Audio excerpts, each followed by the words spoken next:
குக்கிங்னா எனக்கு பிடிக்குங்க. இப்போல்லாம் கூட ஹோட்டலில் வாங்கி சாப்பிட்றேன், நீங்கள் கூட அன்ஹெல்தி சாப்பிடாதீங்க அப்படின்லாம் எனக்கு ஸ்வீட்டாக அட்வைஸ் பண்ணுவீங்க. உண்மைதான்.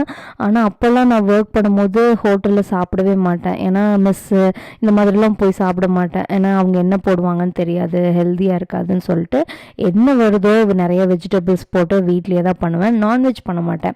எக்கு, கருவாடு இந்த மாதிரி தான் நான்வெஜ்னா தனியாக குக் பண்ணும்போது. பட் ஆனால் எங்கள் வீட்டுக்கு எங்கள் அம்மா சிக்கானதுக்கப்புறம் ஒரு 1 இயர் பக்கம் நான் தான் ஃபுல் டைம் கிச்சனில் சமைக்கிற மாதிரி இருந்தது. அப்போது ஃபஸ்ட்டு 2 மாதம்லாம் எனக்கு கண்ணை கட்டி காட்டில் விட்ட மாதிரி இருந்ததுங்க. குக்கிங்கே தெரியாதவங்க கிச்சனுக்குள்ளே போனால் இன்னும் கஷ்டப்படுவாங்கன்னு நினைக்கிறேன். இந்த மாதிரி குக்கிங்கே தெரியாமல் ஒரு கிச்சனுக்குள்ளே போய் அண்டர்டேக் பண்ணுறது, இல்லை என்ன மாதிரி சோலோ குக்கிங்கில் இருந்துட்டு ஒரு ஃபேமிலி குக் பண்ண உங்களோட அனுபவம் ஏதாவது இருந்ததுன்னா மறக்காமல் அந்த வீடியோ கீழே ஷேர் பண்ணுங்கள்.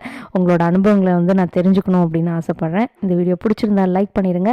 அப்படியே நம்ம சேனலை சப்ஸ்கிரைப் பண்ணி சப்போர்ட் பண்ணுங்கள். இது வரைக்கும் சப்போர்ட் பண்ணிட்டு இருக்கவங்க எல்லாத்துக்கும் ரொம்ப நன்றி.